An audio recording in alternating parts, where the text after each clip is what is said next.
You are listening to Overwatch League Network, the podcast with Deadeye on all the latest Overwatch League news and information. The show with Tactical Visor on all of these statistics and analysis. Here are your hosts, Booger and Tanura.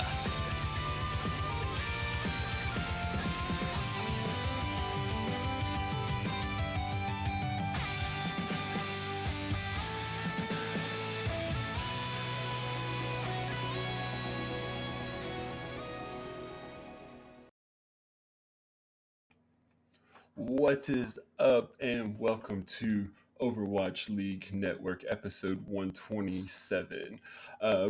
First time live with only Booger and Anura. Totem couldn't be with us tonight. He was just swamped, busy working with other podcast stuff. So, me and Anura are here to bring you everything you need to know about this past week and the upcoming week in the Overwatch League. Um, Before we get started, Anura, how was your week? How's it been going? My weekend was good. I just enjoyed some good games. There was a certain thing that happened that we're going to talk about later that I don't want to talk about right now. But other than that one thing, it was fine. I had to go to Nashville to pick up my brother. He's down in town now, so it's good. I get to see my brother. It's a good time.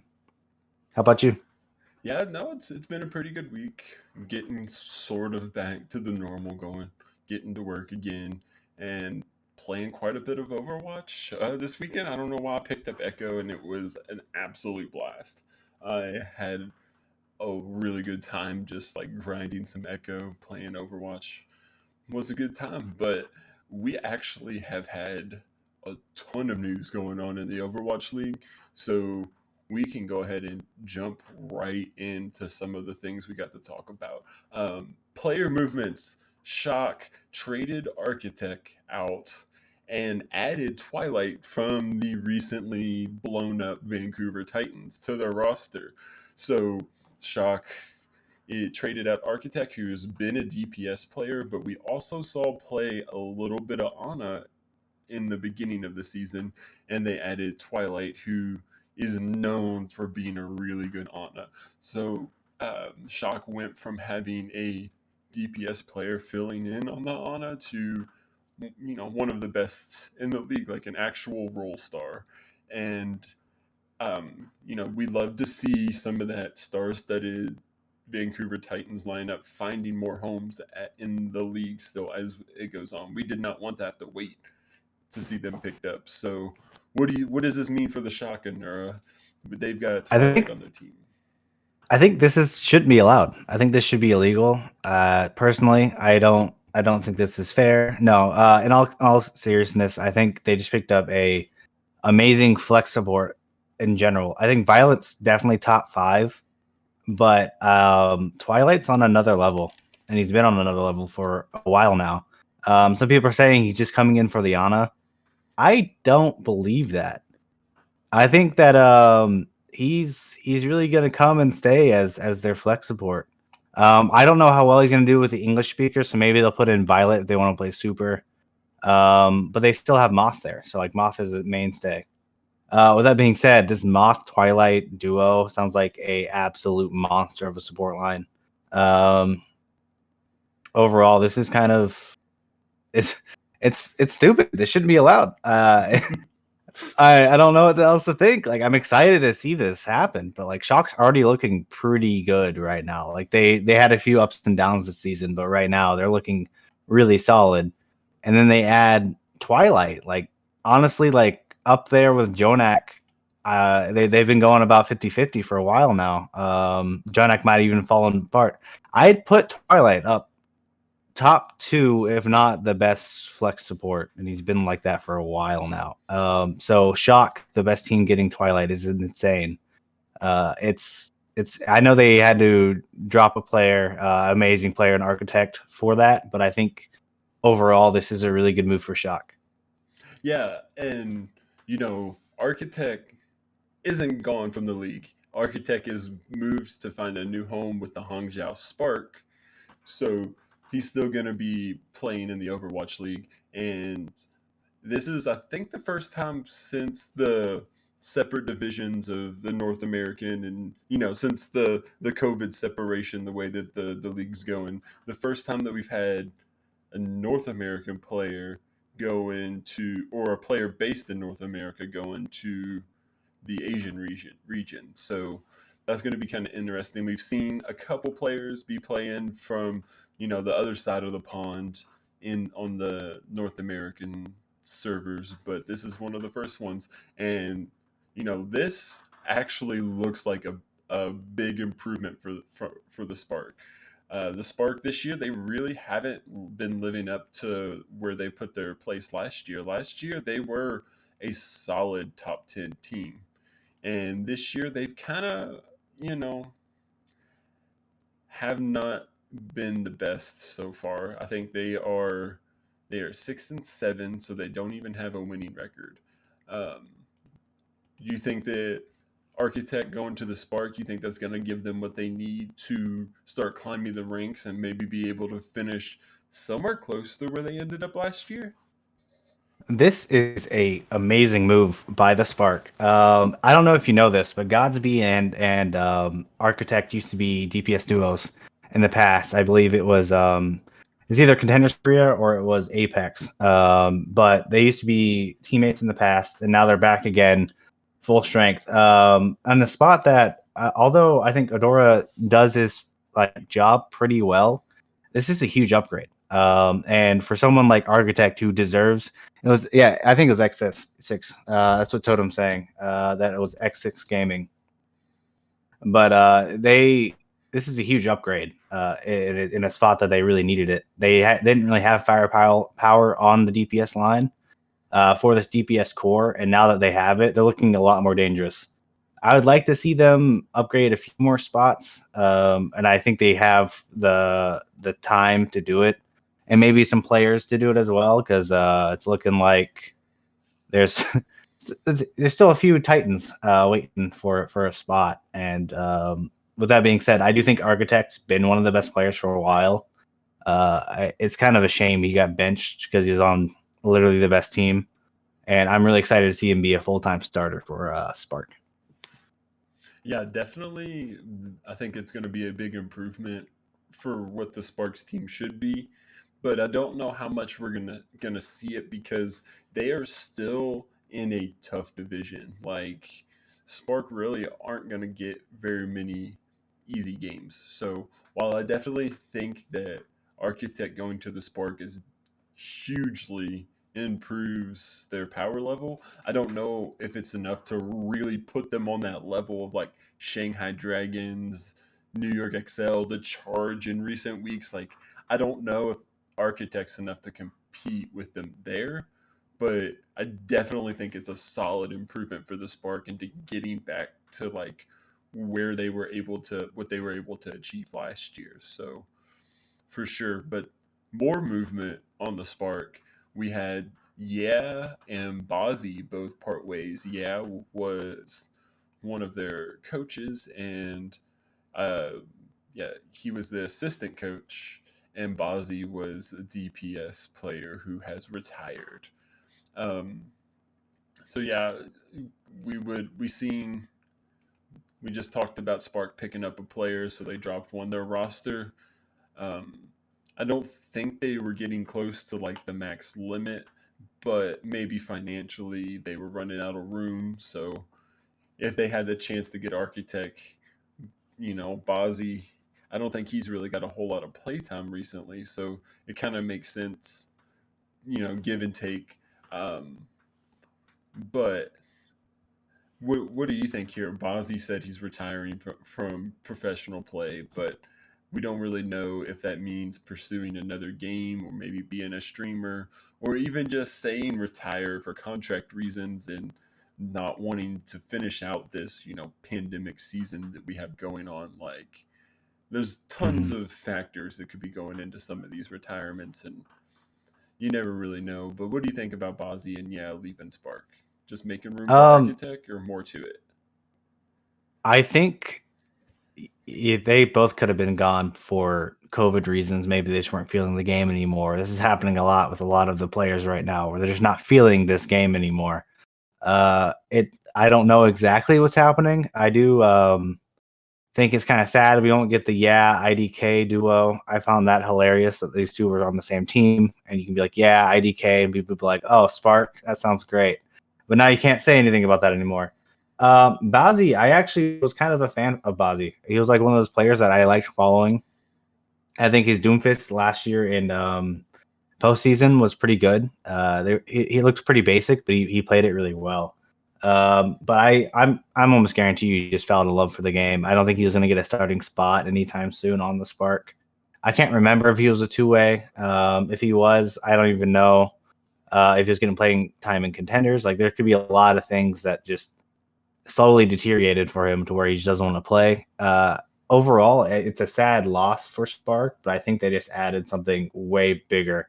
Also, I don't know how big Yaz impact was on the Spark. Maybe he was better at the long run of comps where you had multiple comps so you can really figure it out, like the micro of comps. And now that that's not a thing anymore with hero pools, they just couldn't find a use for him, or he just wanted to get out of it. There's could be a lot of options, but overall, I think although it's sad that they're losing two, gaining one, I think they gained a really good player, and you shouldn't be sad for Spark right now. Oh, for sure. I definitely think that overall that Spark has a net upgrade, but at the same time, I also look at Bazzi and just be like, are there really any teams that would be jumping to pick him up? Like, I don't really know. I don't have a team that comes to mind that I'm like he could go to and start in the Overwatch League. So maybe in the future we could see him playing in contenders, but at the moment he claimed to retire. But retirements in esports are kind of like people retire and play again. It could be leaving, could be hiatus, who really knows. But we do have even more player movement to talk about.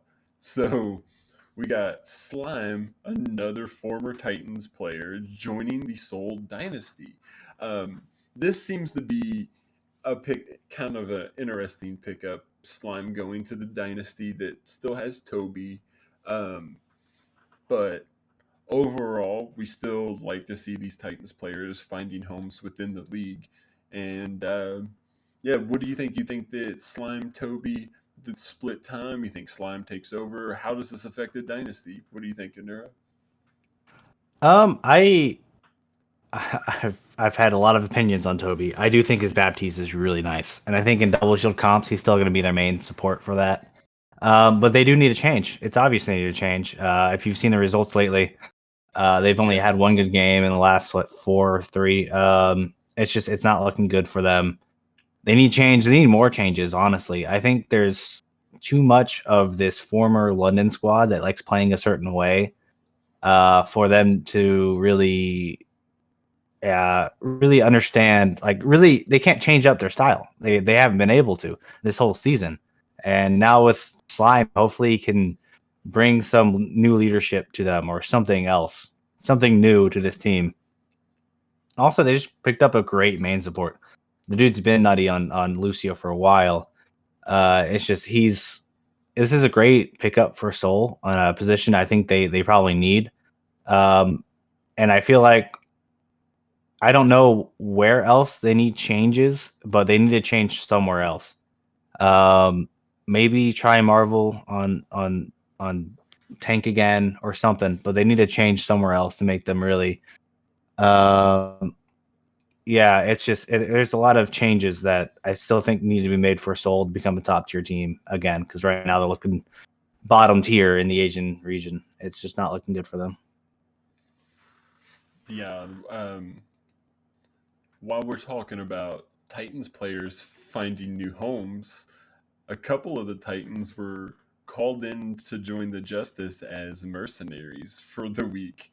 I believe this notice came about 11 o'clock my time on Saturday before the Justice played, and I think the Justice played at 5 or 6 p.m. my time. So they literally announced that Stitch and Janu from the former Titans were on 2 week contracts with the Washington Justice, just like 6 or 7 hours before game time. And let's just say they didn't really get that strong of results. They were able to take one map off of a raging Florida Mayhem, who has been on a map win streak for like 3 games now. They haven't lost a map. They've been looking like the hotness. And Washington played them 3-1 with Stitch and Janu. We don't know how long they knew they were gonna be in this game, but they definitely just announced it day of, which might be a record for player announced to play for team in like proximity of game start time. But um, they stated it's a 14-day contract, but I guess that means that it's possible that gets extended and they become a part of the team. But um, yeah, how do you think about this? Like, to me, it blew me away that they literally announced it day of. Like, I was looking all Friday, like waiting for the Washington Justice to be like, we picked up blank for DPS, and it never came. So when I went to bed Friday, I was starting to think maybe Lolish is going to play tank on high ping, and then they put Elivote to DPS or something like that. Like, I was trying to come Mm. up with scenarios, but it was just absolutely a shocker that they waited till 5 to 6 hours before the game to announce it. And that could be maybe some contract negotiation things, and they've been practicing with them. But what kind of opinions you got on this, Anura? They waited. Sure, they waited really like late to tell us when the like who's gonna be on the team. They also picked Janu and Stitch. Stitch, who has not looked strong in a while. Even though there's Siam and Sue, who has looked pretty good. They could have probably picked him up over Stitch, in my personal opinion, and it probably would have been a better fit. Also, they picked up Janu, where they already have Elivote, and so they put these two DPS, not DPS, these two players from Vancouver. Great team, great team. Janu's still great, but Elivote was their best player. It's not a discussion. He was their best player by a long shot, and now they're trying to replace him with a 200 ping Korean for 14 days. I don't understand the moves personally. I kind of like that there's 14-day contracts. I like how they get to test them out, make sure they're good for the team. Also, maybe that's probably just what they want while they look at other contracts, maybe. But I don't know if that's allowed. But overall, I don't like these moves exactly. I feel like there's a lot of other moves you could have made. I would also I'd like a explanation for Lulcich by now. It's actually ridiculous that we haven't had any explanation of why he's not playing, why he hasn't been able to get a visa, why he's not there for the team at all. It's absolutely ridiculous. I don't think these pickups will help the team improve, and I think it showed in the Mayhem game. Overall, Well, it's I don't know. I don't think you said John it. New in the long run sounds great, but right now I'm I don't believe it. And it's not the moves they need to make. And I think they had a lot better options in NA that they could have made with better ping and better timing. Well, it is But interesting. You can point out, like Totem did in the chat, that leaving Ellie vote in would make him the only non-Korean speaking player.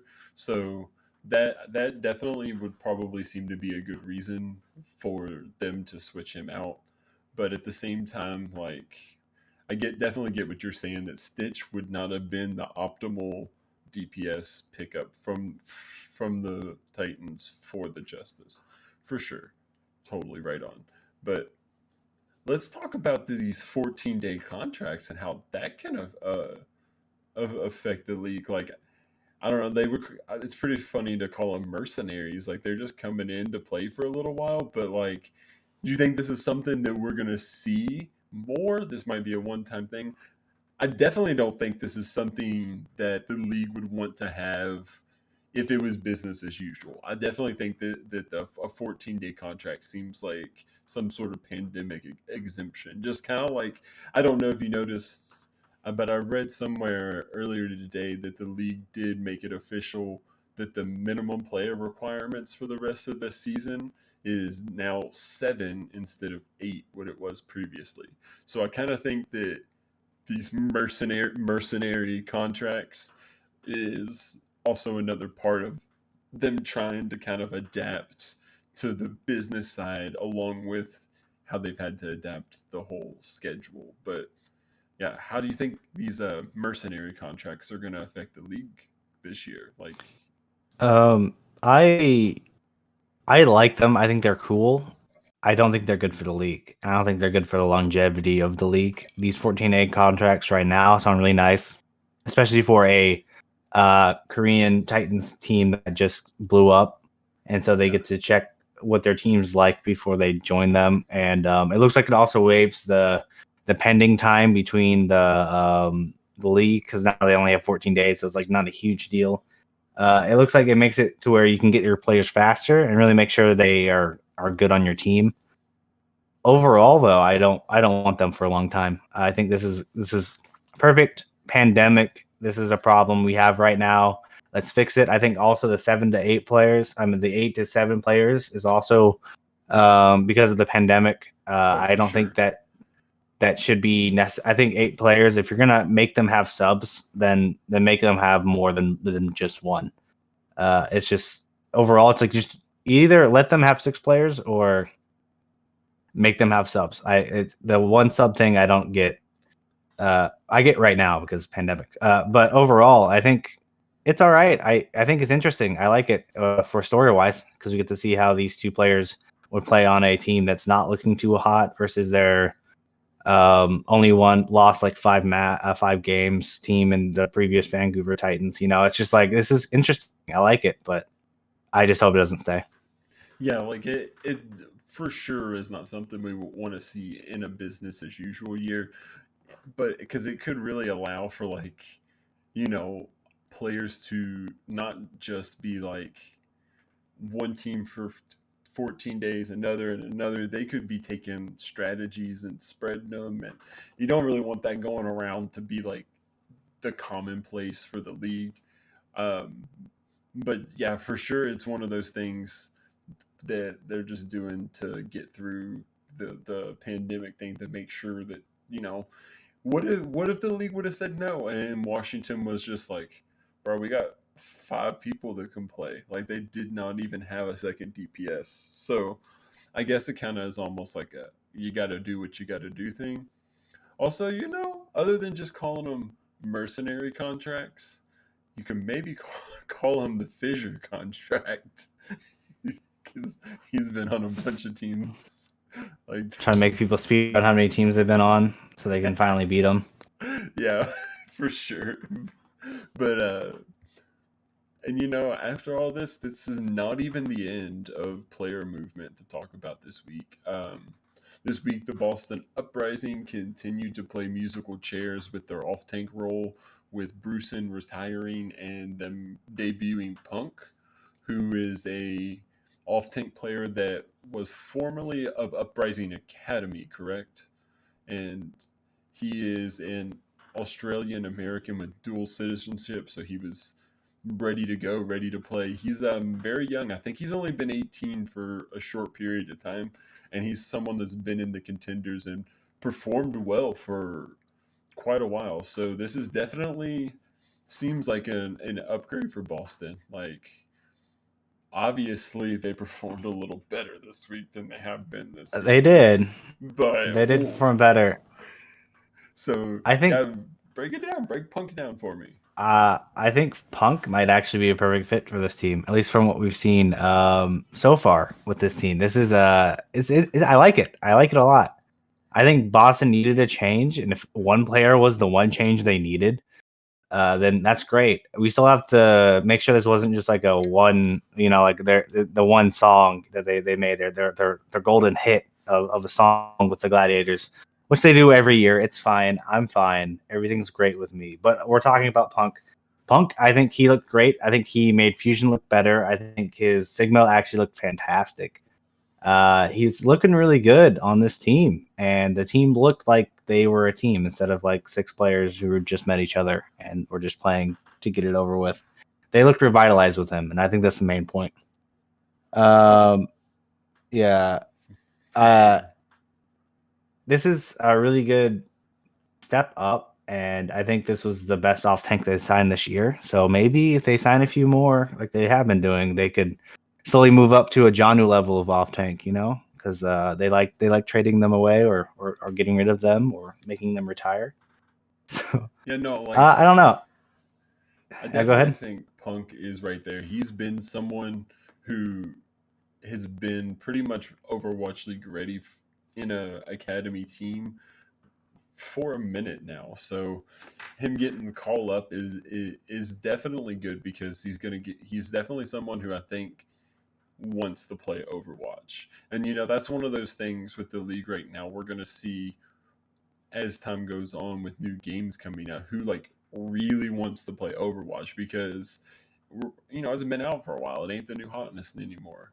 And I definitely think Punk is an Overwatch player. So I really um, am excited to see how he does in the league and if he's even gonna. He might play so good that he's not gonna be on Boston next year.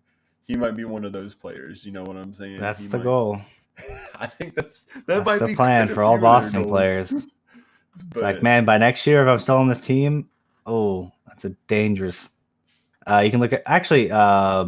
Overall, I think he looked really good, like surprisingly well, especially since he hasn't had the best performances in contenders. He looked a lot better, and it looks like I'm excited for Boston right now, and that hasn't happened in forever. So it's a good day to be a Boston fan if you are one. Surprisingly, if you are one, if if you're a there's any Boston left, fan, like DM me, please. I just want to know you exist. But I think this is great. I think this is amazing for Boston. I was not excited about it until their game, but now it's looking really good. But yeah, keep going. We're good. okay, yeah. And as far as player movement, that is what we've had this week. The last thing around the league is we have Mangachu, who has formerly played for the Toronto Defiant, has transitioned into coaching as a player coach for the Defiant. Um, he's been working with DPS players specifically because that's what he played when he was on the team.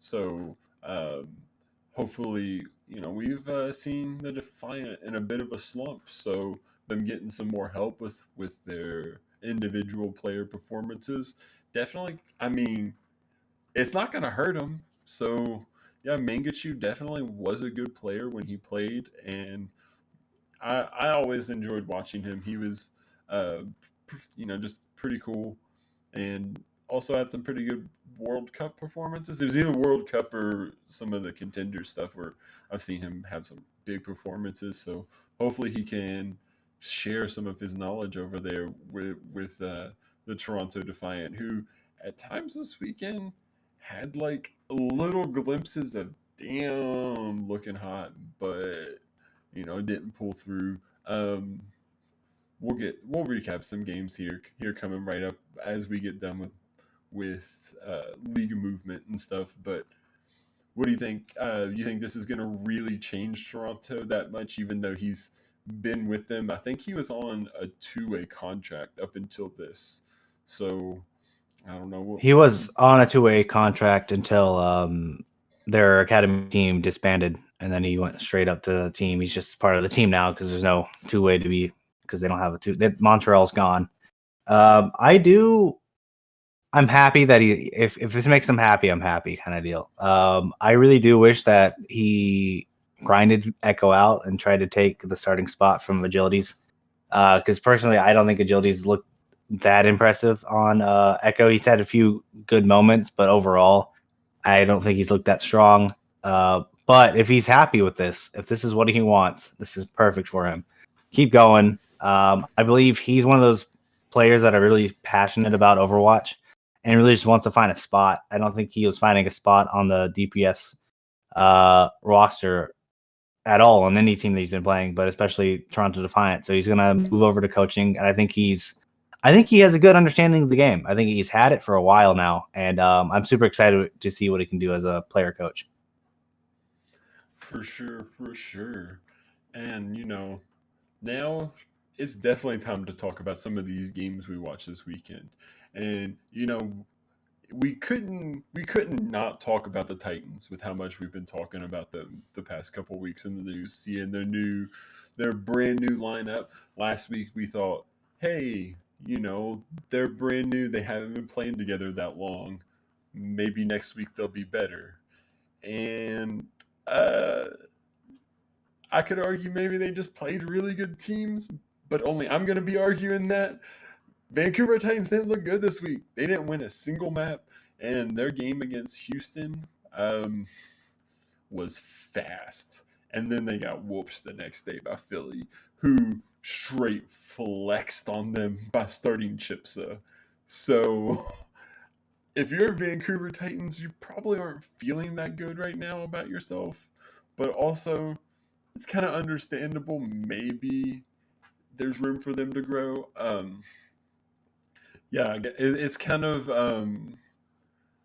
disheartening when you're playing and the biggest news about your games is that the other team is starting their meme player on the bench. Like Chips has been a Well, meme since he got signed, and it whoa, whoa, happened. whoa, whoa, whoa, whoa. Cool Okay, your jets. Cool your jets. Chip break says it the best down. player in the Overwatch League. Um, but I have to start out with saying this team does not look like it has a lot of promise. I think right now it's a rock and a hard place. Like they need to sign more players. They need to sign them fast, but I don't think they have the time to recruit the players right now, or they might not even have the money to do it right now. I hope that they sign some players soon though, because they need some help in there. I'd also like to say that Hydration started as main tank and dominated. Oh yeah. I know this wasn't like on their show notes exactly, but and we can just talk about how Titans are bad and we can't do anything about it, or we can talk about how cool it was to see Hydration on main tank actually looking like he synergizes really well with Meko, and he looked good. He looked really good. Um, he looked a lot better than their previous main tank. I don't think that Muma and Meko ever got on the same page, and I feel like everything that Hydration touches, it's at least mediocre. Like he's the jack of all trades of the Overwatch League, and I don't think anyone could say anything different. The dude's been solid on most roles he's played. It's actually insane. And I know he played the Vancouver Titans, but he played him well, and he was playing Ryan. He was playing Ryan Winston. Like it wasn't any of his main picks. I hope that they see this and like keep going forward with this play style, because even though Hydration is not like a known main tank, if they can foster him up to be a main tank, I think he's going to be serviceable for the season. If not, he might actually like become a like solid main tank. The dude Oh, is actually insane. okay, I definitely think hydration is moving forward going to be the more common main tank for the Houston Outlaws. And there's a reason I say that is he got tested a little bit in the Atlanta game. He played a match on Orisa. Um, Previously, uh, in terms of tanks, I have seen hydration be played mostly Sigma, Ball, and Orisa as far as his tanks that I've seen him play a lot. And when he was in the lineup, I assumed he might have been playing Ball. Um, I thought it might have been that kind of meta could have been going down this weekend. And then when they put him in and he was on Reinhardt, I was like, okay, maybe he was grinding Reinhardt because Muma obviously had a weak spot in his Ryan play. Personally, I've always thought, and most people think that Muma's best hero is Winston.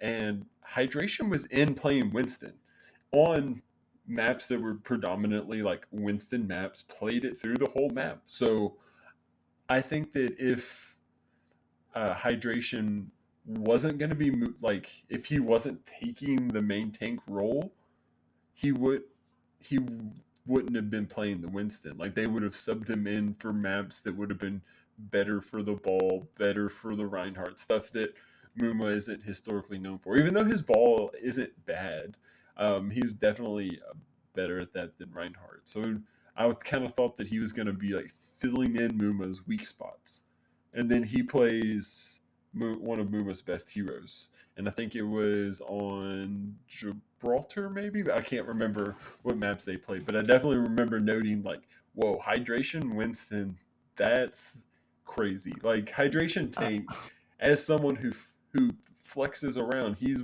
one of I would say that there's no one more flexible than hydration in the league. Maybe some close to equals, but to see him playing the Winston over Muma, either he's their new main tank or this was a motivation tool to try to get Muma like back to well, I don't know. I definitely Uh, think hydration is the new main tank. That's my point that I'm getting at. I Hydration think playing I monkey think over Winston or Winston yeah, over Muma. Yeah, go ahead. I My do bad. want to not put too much effort into this because they did play the Vancouver Titans, which used to be a huge. They're playing but now it's like the Vancouver, But overall, it's he was playing, but he looked solid. Is the thing. He looked really solid, and he looked like he meshed well with the team, and that I think that speaks mountains.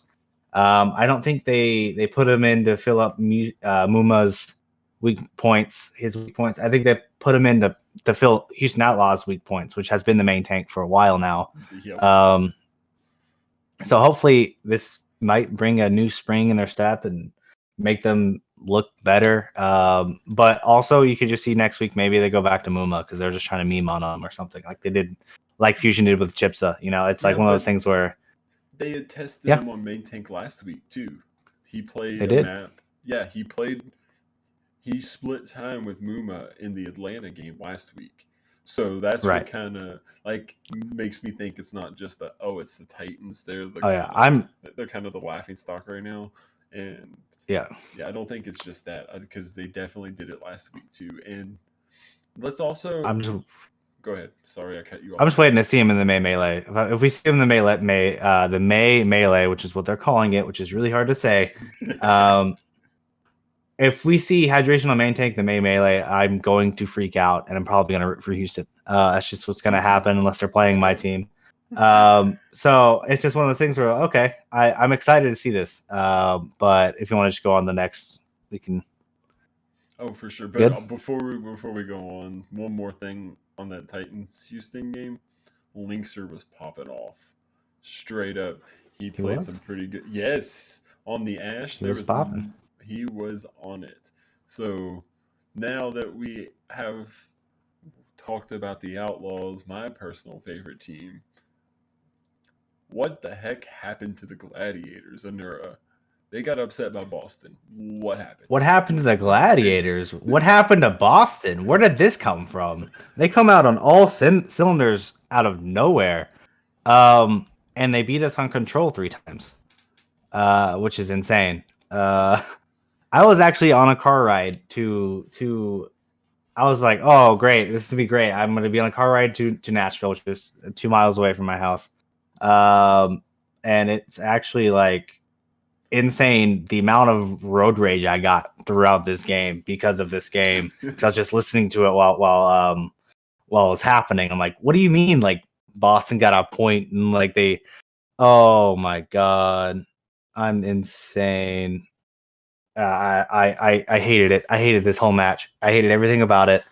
I'm excited for Boston now that it's over, but at the time, if people don't know about this, like I know they said in the Overwatch League broadcast, if you watched the game, we have never beat the Boston Uprising. The Gladiators has never beat the Boston Uprising. Last year, the Boston Uprising was looking okay, and they come into our game with some insane doom strats and like some stuff with Blase and just like beat us 3-1 out of nowhere. And then after that, they I think they only won one more game that whole season. Like they just fell off the map. And they've been falling off the map since then. And then they play the Gladiators again, and they look really good. Punk looks actually really good at off tank. Fusion's had his best game all year. I think Jerry had a really good game as well. I mean, Myeongbong looked insane. Like I don't know what to say. Shaz just kept dying. I think Gladiators DPS looked fine. I know a lot of people were putting a lot of pressure on Mir. They think he's the weak link, which you can say that. That's completely a fine thing to say. But Mir and Birdring looked okay. Birdring was a little silent, but overall, this match was just like, what's happening? And I think most people they blame the Gladiators because they should have just won an extra map. But like, you've got to give it to Boston. This was a really good game. They actually looked like a really solid team, which I did not see coming. I don't think the Gladiators saw coming. I'm sure they took scrims a little lightly this week because they thought this would be easy 3-0. It's a crazy game, and it's worth a watch it's worth a watch if you're not a Gladiators fan. You don't want to cry. Like I can't watch that game ever again. But yeah, I mean, good job, Boston. Gladiators, I just want you guys to bounce back up for the May Melee. I don't want to see like any weak teams on the May Melee. I want these games to be good, and I really hope this isn't like just a downfall for the Gladiators. What do you think about it? Yeah, like it definitely is surprising to me. At least they didn't get rolled. It was a 3-2. I do believe it was 6 maps as well. But also, that wasn't the only game we saw go into extra maps this weekend. Uh, we also got to see the LA Valiant pull out a map 5 win over the Toronto Defiant. And this game, I called this game. This game had me on the edge of my seat. It was back and forth. Well, I think it was not like every other map. I think it was that the LA Valiant won the first 2 pretty handily and then moved on, and Toronto picks up the next 2. Specifically, I believe on it was either Hollywood or Gibraltar in the Toronto map wins, where Logic was playing some Ash and he was just clicking on heads. It was almost like there were little spurts where it looked like he couldn't miss, and it was insane.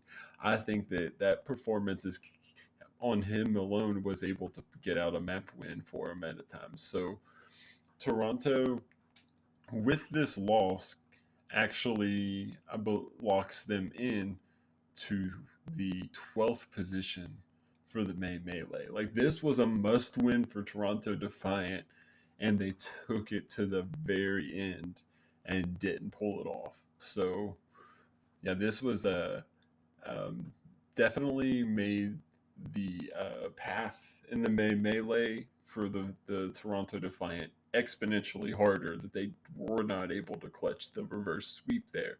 And they looked like they were going to do it. So, Nura, did you get to catch this game in depth, or was this one that you Oh just yeah, got the highlights? Yeah, yeah, I watched it the was a thing in good one. full. For me, I really wanted Toronto to win this game. I feel like they're so close to being at least like a decent team to where I knew they could at least like put up a fight against LA Valiant, and they did. First 2 maps were kind of a watch. I was like, oh man, I wanted this team to do well. Overall, I think there's just like a few weaknesses for Toronto. I think Beast didn't play that badly this week. Like his Ryan looked pretty weak, but his Winston looked really good. Um, and I don't know what they could do exactly to fix it. I would like to see I know they've done it before, a Logic Surefour duo on the DPS line. Maybe I think Agility's not exactly cutting it right now on the Echo.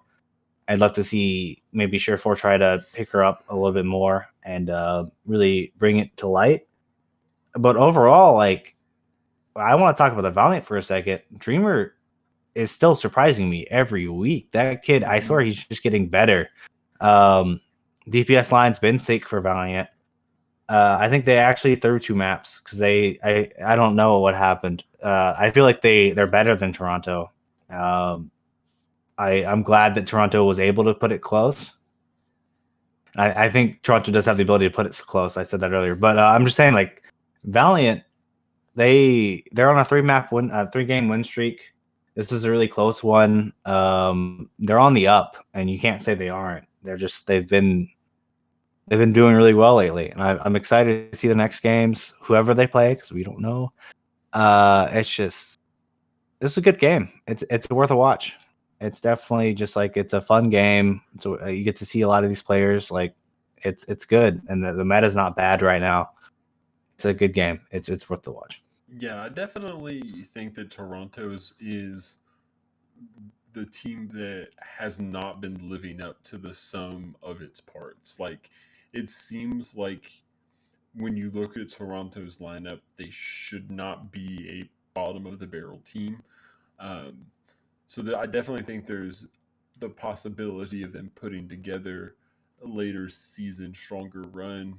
But for right now, I don't know. Like, I felt like when I looked at their preseason roster that they wouldn't be like in their division. They're in the play-in game. Like, they might not even get to play in the melee. So they're Well, they're literally, playing against Vancouver. yeah. Like I, That's a that's a play-in game, and the teams, they don't earn the prize money for wins. Like, the tournaments they give don't. prize money for that. Yeah, so it's like that's like a do you get in or not game. That's like in the NCAA tournament, like the battle for the 16th seed.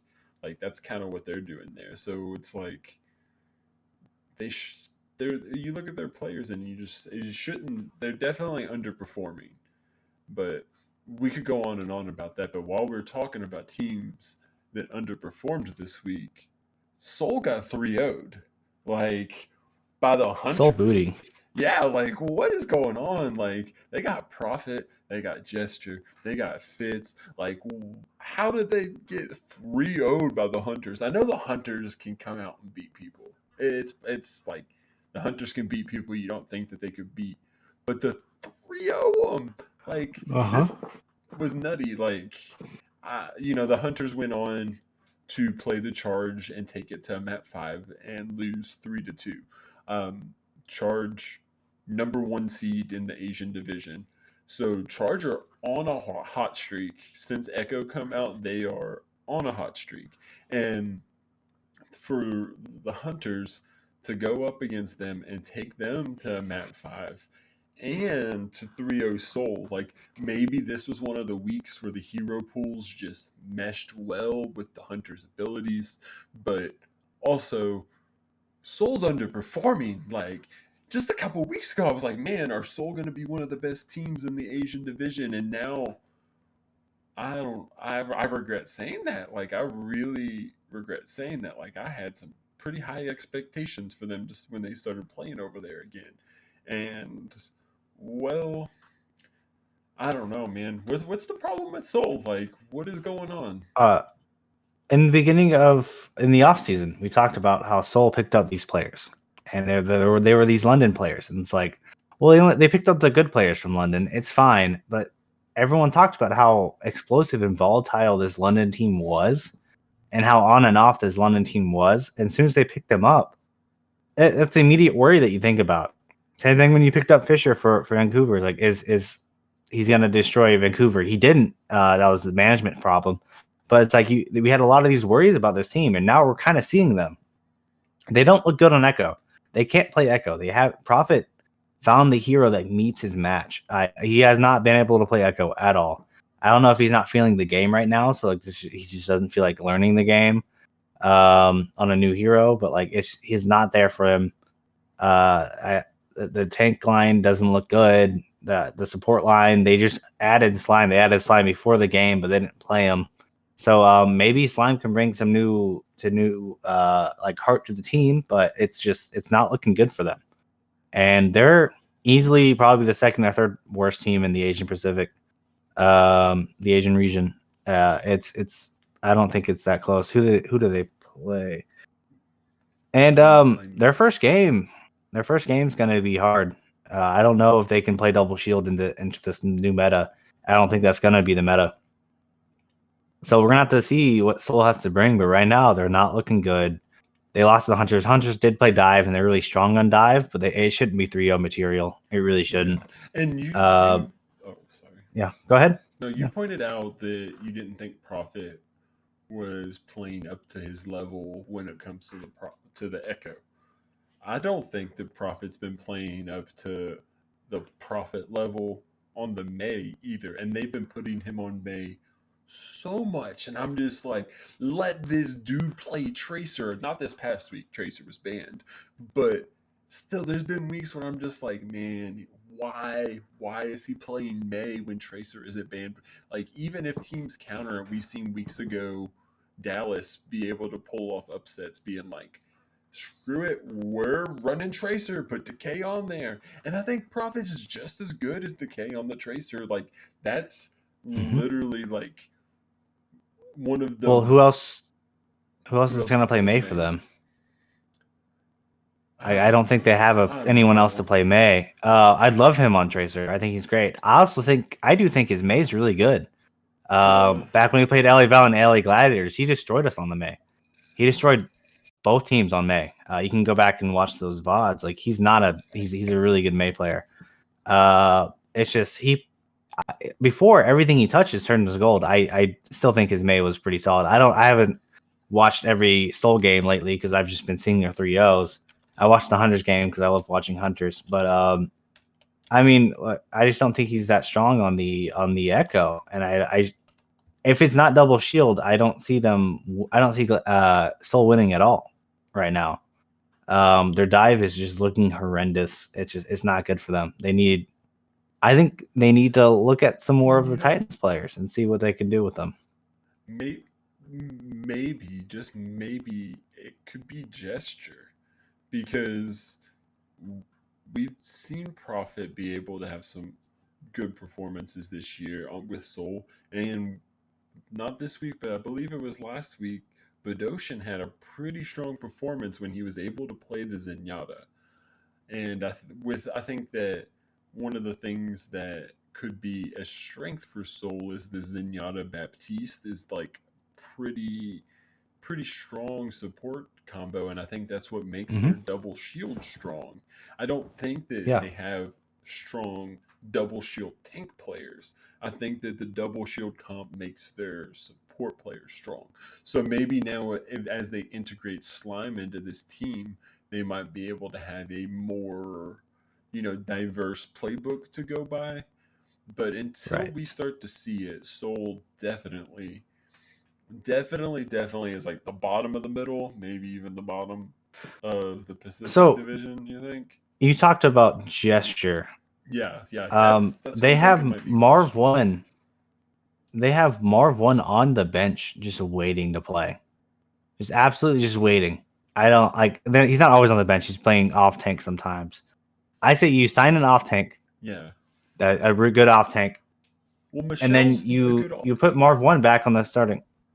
He hasn't performed in my eyes this whole season. He really Yeah, maybe hasn't. I'm I don't thinking think he's. about more back to last season when he was, and maybe he might be one of those players that I think was good because he won me some fantasy games, but really wasn't that Mhm. good.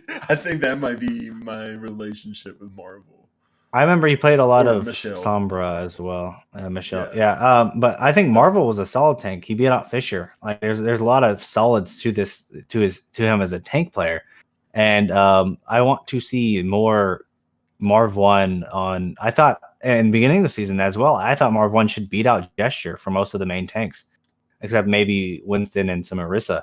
But it's just it hasn't happened. I don't know what they're doing exactly. I don't understand. I think they need to. I think they actually need to sign some more players. I think they have the room for it. Might as well try to add some.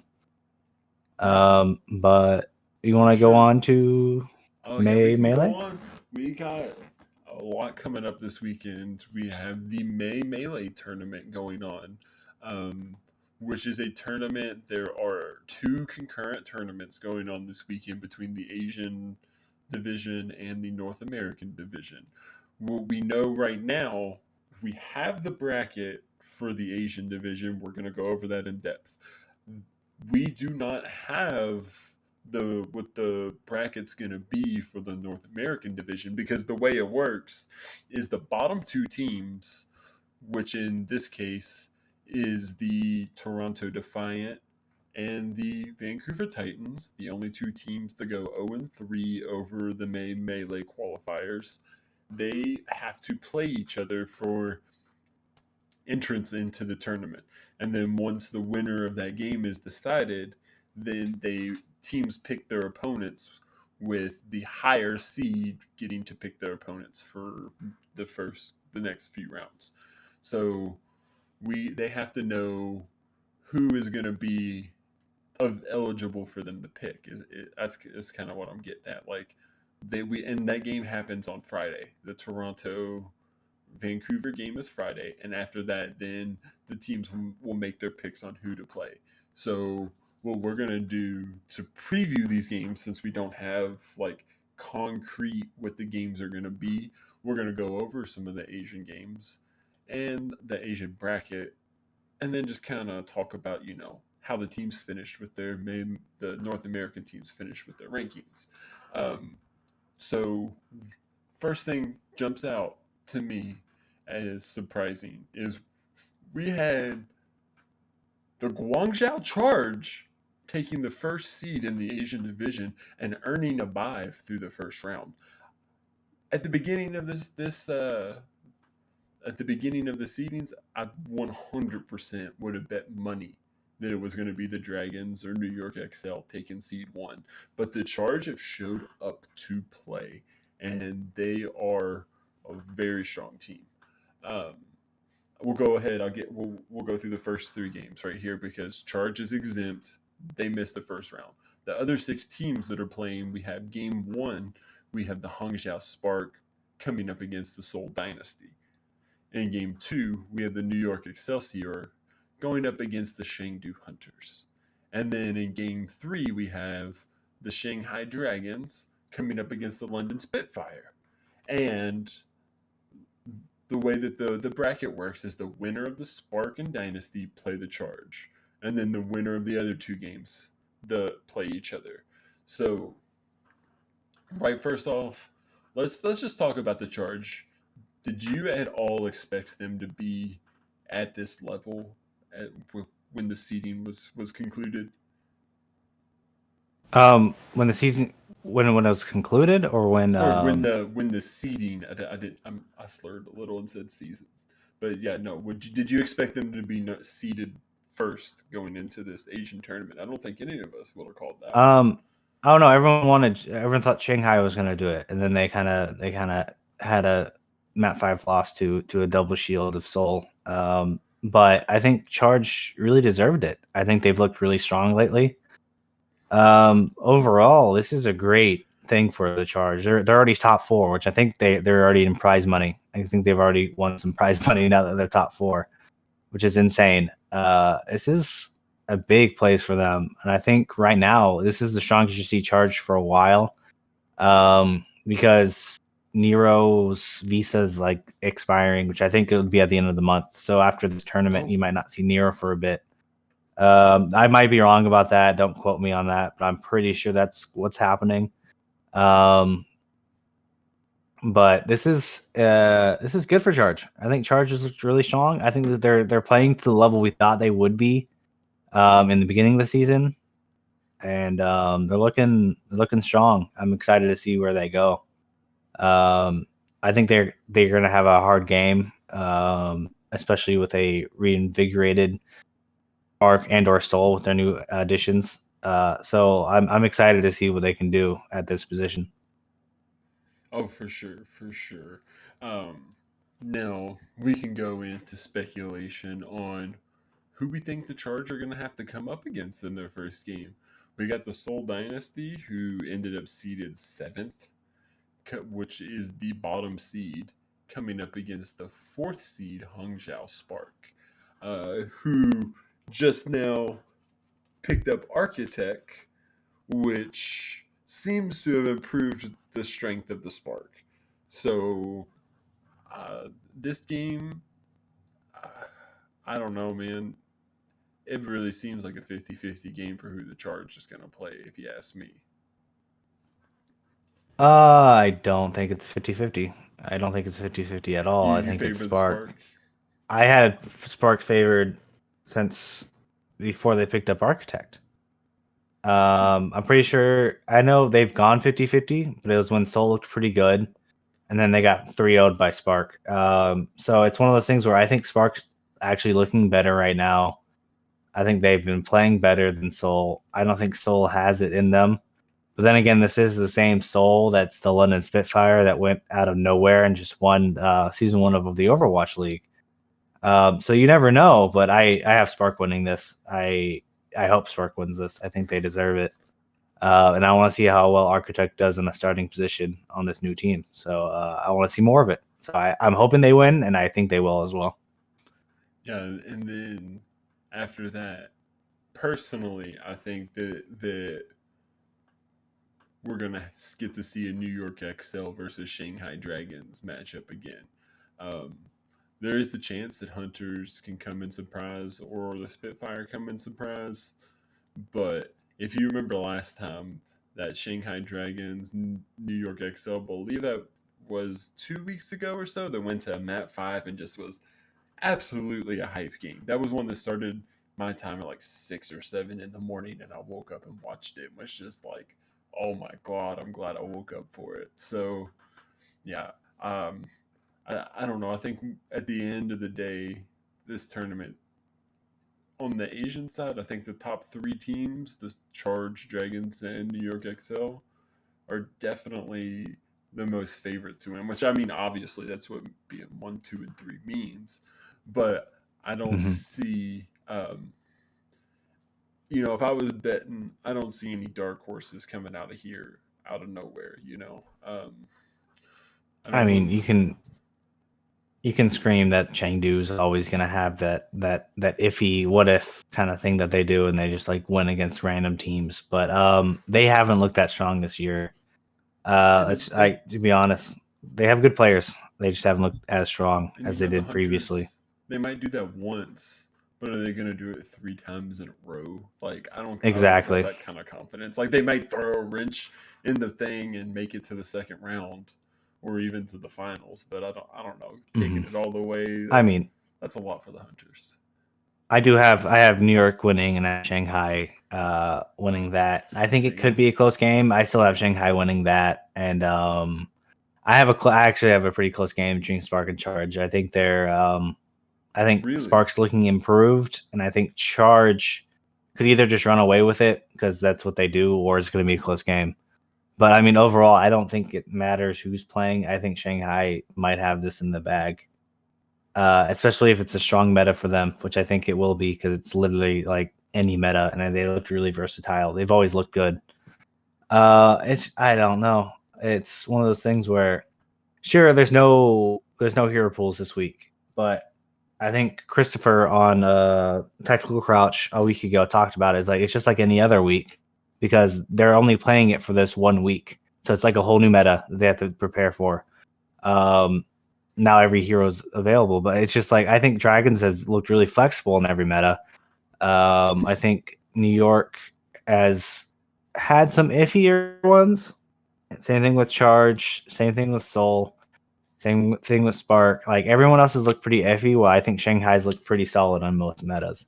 So I'm giving this whole thing to Dragons. If Dragons lose, I have it could be a toss up. Honestly, I still feel like Asia's pretty even for the most part.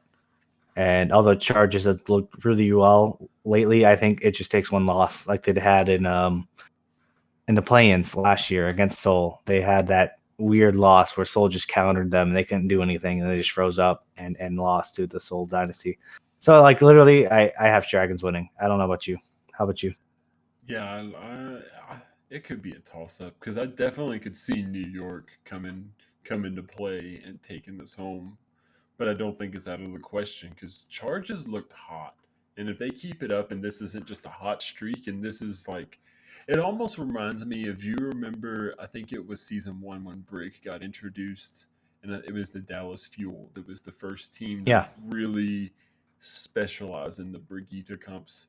That's kind of what Charge is doing with Echo. Like Hmm. there's other teams that are running Echo, and there's other teams that are doing it well. Don't get me wrong, but Charge is just like, hey, you want to learn how to do it? Watch here. watch this. We'll show you. You know what Mhm. I'm saying? Like Right. they're really good, and it's just like that's not a strategy that you know has had time to build up solid hardened counters. There's like things that are like, oh, this is a counter, but is it the best counter? Like, it takes a minute to work things out, and I definitely think Charge are kind of like on the cutting edge of compositions. So I don't really, and when you put this much money at stake, you're really some players you're going to bring out the absolute best of them, and because they're going to want to get that money. But then some players are going to think about it so much that it's going to get in between playing. So it's like we got to see how the tournament also affects the mental of the players. But while we Uh, can go on and on about how, oh, what's up? right. Go. I just want to say one thing. I can't stay up Saturday because I have work. Or that'd be Friday night for me. I can't stay up Friday night, but I'm staying up Sunday night just to watch this whole thing go out because I think these games are going to be insane and super hype to watch. I know some people don't really like watching the Asian games because they're late. I'm going to sacrifice my sleep schedule just so I don't have to watch it on VODs because I mean it should be really good. It should be a fun game. It should be fun games. And there's money on the line. There's wins on the line. This is it's starting to get exciting. Like right now, I'm not as excited because it's Monday, but I feel like throughout the week, I'm gonna slowly just get hype and hype about it, and hopefully, maybe we'll see some more trade coming in for some of these teams, so it gets more exciting. Um, it should be really fun. I'm super excited to see what happens. Oh, for sure. And we could go on and on speculating about how this bracket's going to look, but in reality, until the games start and finish Saturday, we can't really predict what's going on Sunday. But what we can Mhm. do is go on and talk about the results of the qualifiers for the May Melee in the North American region. As I touched on earlier, no bracket. Bracket's not finalized till Friday, which is, absolutely awesome for content creators like us who just love to talk about what's happening in the Overwatch League. Like that's what, it's probably what I consider a hobby. And I would really like to start talking about how this bracket's gonna go, but you see, that's just how it is. So we actually had a tie for first place, it seems, which it's kind of weird. They have Shock labeled as first, and then for second, we have Florida Mayhem, both 3-0 with a +8 map differential. I don't remember in the thing what they said the tiebreaker for that is, but the fact that the Florida Mayhem, who had a point earlier this season, were the lowest win rate of all time, like all time lowest win rate in the Overwatch League was the Florida Mayhem. And now they're tied for first in the qualifiers going into this tournament. Like, who could have predicted that Florida was going to be this good? Like, Florida seated higher than Philly Fusion right now. Like, I mean, they are. speechless. I first of all, I don't want to take it away from Florida. They have been playing really well. They've been getting really good wins. But it's when you play Boston, you play Washington, you play Vancouver, the new Vancouver, not the old Vancouver.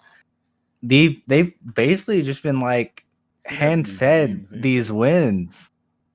They had really easy wins, and they've had some really easy wins. I think their most impressive win was against Paris Eternal.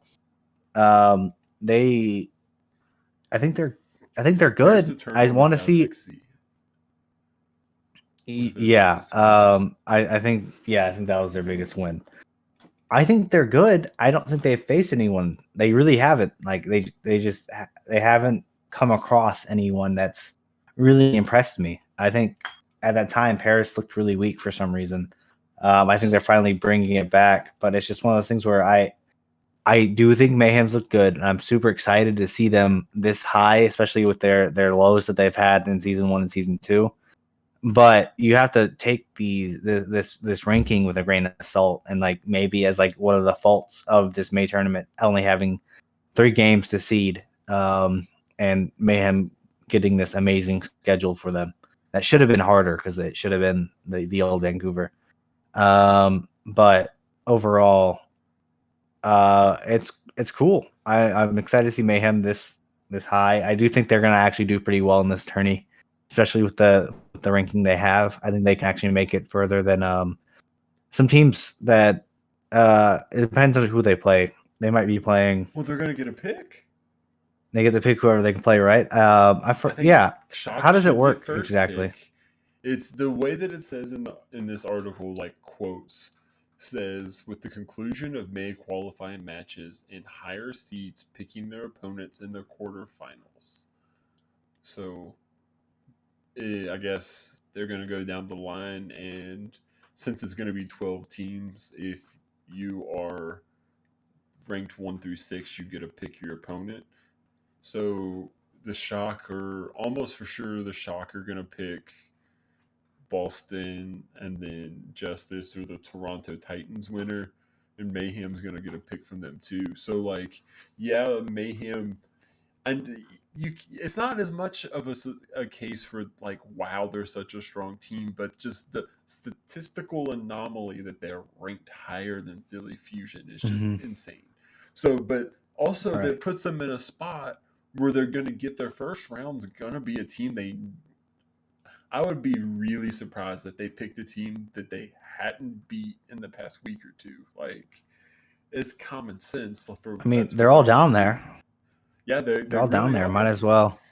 Yeah, might And as well. so, okay, let's go ahead and I'm before we get. I need to go ahead and we should let people read off. I should read off the ranks and let people know the teams that get to pick their opponents are ranked 1 through 6, which will be the San Francisco Shock that finished up at 3-0, the Florida Mayhem also 3-0, Philly Fusion another 3-0, but the map differential is less than Mayhem, and then LA Valiant, another 3-0 team with a slightly worse map differential than the Fusion.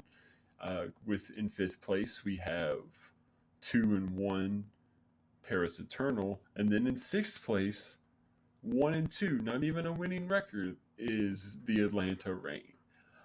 So those are the teams that are going to get to pick their opponent, and their choices are going to come from the 7th ranked LA Gladiators at 1-2, the Dallas Fuel at 1-2, the Outlaws 1-2, the Justice 1-2, the Uprising 1-2 again, and then only one of the Toronto Defiant or the Vancouver Titans. Whoever wins the game between them two Friday will also be available to be chosen. So let's just break it down this way. If you're the Shock, who you playing? Lowest available. If you want to play either, I think you're actually not gonna pick the Uprising right now. I think Uprising kind of scared some people. You're gonna pick probably Justice or whoever wins against the Defiant Titans game. Yeah, And then after that, you're set. I do think there's gonna be a weird stigma with Uprising where maybe Fusion picks them, but I don't see Mayhem or Shock picking them. I think they're gonna skip up to Justice or down from to Defiant or Titans. yeah, I definitely for sure think that we're going to see the Defiant there. I don't think that's going to be the Titans. They just haven't shown, enough to think Yeah. that for me to think. And that kind of starts to lead me to be in a spot where it's like, does that mean if teams just picked their opponents going from the bottom of the ranks up, that would put Houston possibly playing the LA Valiant, which seems incredibly winnable for the Outlaws. But that's just Mm. speculation. Like, as a Houston fan, I look at that top 6, LA Valiant. That's who I want to play. You're a Gladiators fan. They're in the bottom 6 too. You look at that top 6. Who's your ideal opponent? Who you want them to play? I want to play Mayhem. You want to play Mayhem? Yeah. I want to Oh, play Mayhem. okay. They've looked better. I think Yaki's a good player. They did not look good pre-hero pools, and they've only played pretty easy opponents since then. It's the safest bet. I think it's Mayhem. I will give also Valiant might be your easiest case, but I think Valiant's also I think they're stronger than what people put up. I've been saying this for a while. I think Valiant's been kind of strong. So out of the top six, I think it's either Valiant or Mayhem. Because Mayhem's more of like you feel like it's more winnable because it's Mayhem because everyone just still laughs at Mayhem. And then actually a one that we haven't talked about that could be a good pick would be the Atlanta Reign. They have not looked strong at all. They've looked Yeah. very mid-table, getting 3-0'd by these big teams. And if you think you can take them, I think it'd be kind of huge. I'd love for Gladiators to play Rain. I think it'd be a good match. I think that's a But I very probable yeah, option to happen is the Rain versus Glads. Definitely a game we could end up seeing. Because when right. you look at that bottom six, I think Glads might be the team I'd want to play the least. You think after the Boston loss? It's Um, yeah, but still, like, mhm. look at the other teams down there. Like, you think you're gonna put the Gladiators like, I mean, possibly the team you will want to play the least. I think the argument for Gladiators fuel. I think Mhm. those are. But when you really look at it, I think Glad's definitely edge fuel out to me as a slightly stronger team. So I don't really Right. think that any of those like first picks are going to be like we're playing the Gladiators. I don't see that happening. So I definitely see Gladiators not getting picked to play against until further down the list. Maybe the Eternal or the Rain. Like those might I be the more likely options. I think it's insane that they're not picking till Friday, which means they have a Yep. week of practice. And they're probably going to be practicing against some of these teams. And if they see a team that's weak, they're going to pick them. It's like, oh, we beat them in scrims. It's like super easy. So what It's teams just are one of those throwing things. scrims as mind tactics? Like that's Oh, you don't want to throw scrims because then you want good scrim practice so you don't mess up your melee. It's it's one of those things where it's a it's like double edged sword though, because you don't want to it is. show your strategies to team. Oh man, yeah, there's Yeah, got to be a lot of it's a mind big games going problem on. with the melee. I thought they would know by now. I thought it'd just be like, I want to play whoever beats the Defiant Titans, but I guess that's not a thing. Yeah, Overall though, it's a, this is going to be interesting. it almost Yeah, leads me to think that it would have just been a little bit better for them to do the traditional uh, sports bracket the way that like the NCAA tournament. Everyone loves watching that. Why not just rip it off? It's a provenly good strategy. Number one because you plays the only winner have of 12-13. Number two plays 11. Three plays 10. Just like, I mean, yeah, you're going to get some teams that won out might not get as good of a game, but that's just the way it goes. Like, the point is to find the best team. So yeah, definitely. I guess the fact that each game is worth money, that it kind of they want to give the more of a bonus for the higher seeds, but I at the same time, the- it, you're so right. Like announcing who they're playing Friday night is man, that's no time for I planning. yeah, but I think they haven't announced it, but I think they're going to announce those on stream after the game, and I think that's going to be part of the post show. Maybe they'll bring like one or two players up on the stream to Oh, that could talk be about who hype. they're gonna pick, or maybe some coaches. Like they did, I think they did that season one. I think it was stage 3. And that's when Boston called out the Gladiators and said that they were bad, and then they beat them, and it's fine. We haven't beat the Boston Uprising. It's fine. I'm fine. But I think that'd be kind of hype. But is it hype enough to kind of ruin knowing who's gonna play who and like having the teams scrim randomly? Yeah, I don't know. So Maybe true. a team like Gladiators is a really good scrim partner for Shock because Shock knows they're not going to play, like, they're not going to pick Gladiators. There could be some stuff like that, but who Yeah, knows? You still, true. like, maybe down the line, you might see that as well. it's an iffy one. I don't know if it's not. This is for entertainment. This whole season right now for me is for entertainment over integrity or anything right now. People need entertainment. It's COVID season. Um, it's fine. I still think the games are going to be great after this first round. I think the games are going to start getting closer, and we finally get to see these teams that we've been wanting to see play each other. And it's going to be top team versus top team instead of just having blowouts. Like Sunday should be really good games on For both sure. sides. If not, Saturday's probably gonna have some good games too. It's just one of those things where it's like, this is why I love the tournament format, and I'm super excited for it. Yeah, I Uh, guess that definitely gives the edge not only on like for the shot for like getting to pick the weakest opponent, but that gives them more like not more, it gives them way less variability for their practice schedule. You got to think. I just now realized that you're looking at the shock. They're picking their opponent first. They can be practicing for who they want. Mayhem, they can have two teams that they're practicing for, and first choice unless shot gets them. So as it goes down, that makes it way harder for teams to be able to practice. It almost would have made way more sense to have that Defiant Titans game like midweek this week. Like even if they had it tomorrow night, Wednesday night, or like Tuesday, Wednesday night. I said tomorrow, but not or everybody even gets the Thursday same. and give people a break, like Yeah, a day break. yeah, for But sure. yeah, There's so many, or even just had the teams pick who they're gonna play and just have it say Defiant slash Titans.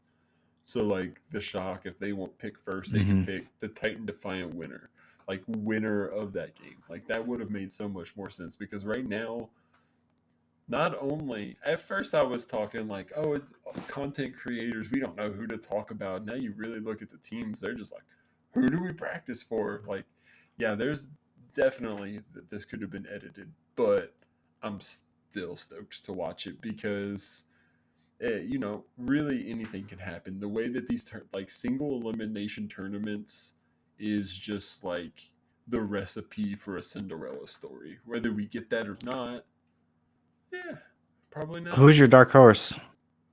But a team from the bottom six that could, or the bottom six that And just your could dark horse in win. general. Oh, the Houston Outlaws. Oh Hydration yeah, on well, tank. They're revitalized. hydration tank is Hydration dangerous. I'll tank give you that one. revitalized. Like they have four maps of film for to like review to see the hydration main tank footage. Like he did one map last week against the Rain and three against the Vancouver Titans, and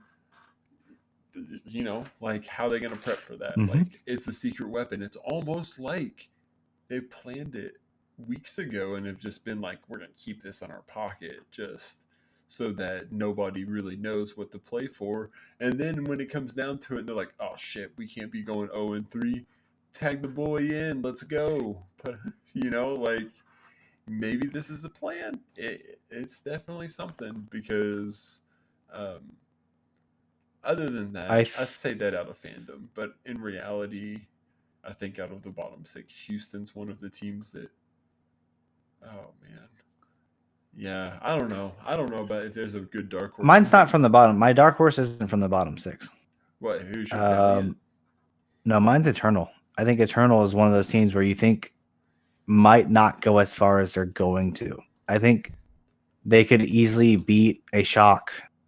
I think they could beat a Mayhem, or a Fusion or a Valiant, and really go up and take these teams that should technically make it far in the tournament. You can look into Eternal and be like, oh, this team could actually like go far. And for me, that's like my. It's not like technically like a dark horse, but it's my like I could see them actually coming through and putting up a fight and maybe winning the tournament.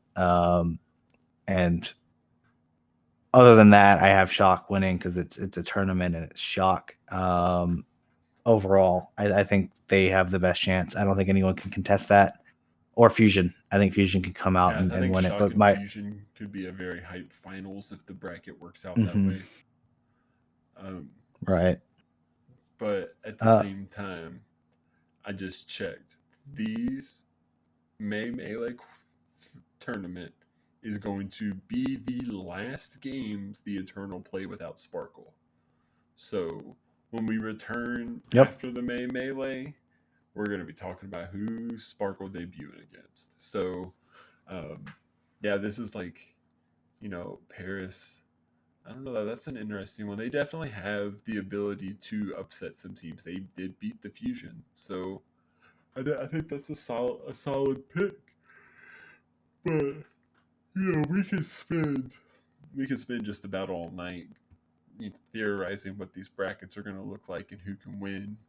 But until Friday, we're not going to know who's going to play. So I think that just about brings us to a point for us to wrap up the show. I'd like to remind you to head over to your favorite podcatcher and leave us a review. We're always looking for new ways to improve the show and just make it better overall.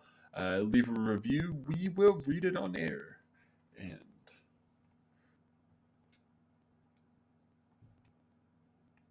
if you would like to find additional Overwatch content, you can visit our website, Overwatch Recall. Every Sunday, there is a new weekly recall that lists the episodes released within the last week. And for more information, you can follow Overwatch Recall on Twitter at OW Recall. And if you'd like to support the show, Anura, you want to tell people about Patreon? Yes. If you'd like to show some additional support to our network of Overwatch shows, consider pledging via Patreon. Tiers start at just $1 a month. More information can be found at www.patreon.com/OWL network. You too can join the likes of our Master and Above Patreons, Daniel, Owl, Kasha, Agent Life, and 044 in helping our network grow. And Booker, how can they contact the show? If you would like to contact the show, you can send an email to contact@owlnshow.com. We have a website that is owlnshow.com. Our Twitter for the show, you can find at owlnshow. You can find replays of all the past episodes at youtube.com/Overwatch League Network. We have a Discord, which is discord.me/OWLN you can find us streaming on Twitch at twitch.tv/OWLN show. And we are a Twitch affiliate, so you can help support the show by subscribing to the channel and earn the network emoticon. And since this is a podcast network, it's not just this show. We have podcast network we stream regularly. We got Overwatch League Network, this show, which airs Mondays at 7 p.m. Pacific time. We have Overwatch League by the Numbers, which airs Tuesdays at 6 p.m. Pacific time. Heroes Never Die, the variety Overwatch show, airs Wednesdays at 5 p.m. Pacific time. And Tavern Tales, a Hearthstone Battleground show, airs Thursdays at 5 p.m. Pacific time over at Twitch TV/Tavern Tales. And if you want to contact the host, you can find me on Twitter at Boogerbrains with two Z's, BOOGERBRAINZZ. And Anura, how can the listeners contact you? You can contact me on Twitter at AnuraOW. ANURA zero, not zero. That's just an O. That's an O. That's an O with W. I hate myself. I just said that. But you can find me there on Twitter. Yeah. And anything else? Yeah, I've always wondered why so many people have owl at the end of their Twitter handles. It's just, Do you actually wonder? I don't know, maybe. Because Overwatch? Well, yeah, let's just close on that. Yeah, Thanks for because watching. Overwatch. I know, I'm Alright. goofing. Okay. Just making sure. I was like, I hope you knew. I was worried. Oh, All right. man. So that's gonna be it for the show tonight. We hope everybody watching has a great night and a great week coming up.